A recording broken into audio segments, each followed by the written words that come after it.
L'État ivoirien reste solidaire envers ces personnes qui ont perdu leur domicile dans les opérations de libération des zones inondables. Un programme social sera donc lancé en faveur de ces personnes en vue de leur autonomisation. Un site de 36 hectares a été aménagé à Ndokwa pour leur relogement. Il sera doté d'infrastructures modernes et c'est par ce site que le chef du gouvernement a entamé sa tournée d'inspection des chantiers. Nous avons à cet endroit près de 3000 lots qui seront mis à leur disposition.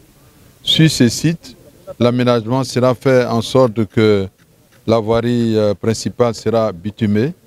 Les voiries secondaires et tertiaires, c'est-à-dire deuxième et troisième niveau, seront en pavé. À cet endroit, nous allons positionner des agoras pour permettre à la jeunesse de s'exercer au sport et de se divertir de façon sereine.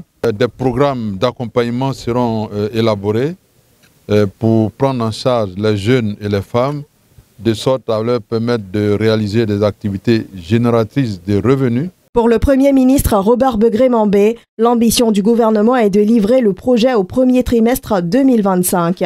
Après cela, le cap est mis sur la voie de contournement de la ville d'Abidjan. Malgré la circulation sur l'infrastructure routière, les travaux sont en cours pour la jonction avec l'autoroute du Nord. Et l'on constate déjà 2 sections en cours de construction.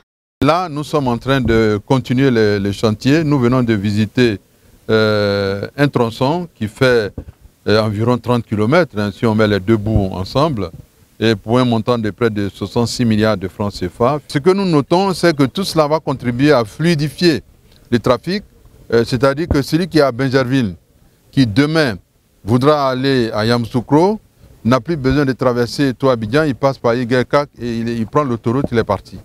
Et tous les chantiers seront terminés au plus tard en octobre 2025. À titre d'information, 77% des ouvriers de ces chantiers sont des jeunes Ivoiriens, ce qui s'inscrit dans le cadre du développement et de l'insertion professionnelle promu par le gouvernement.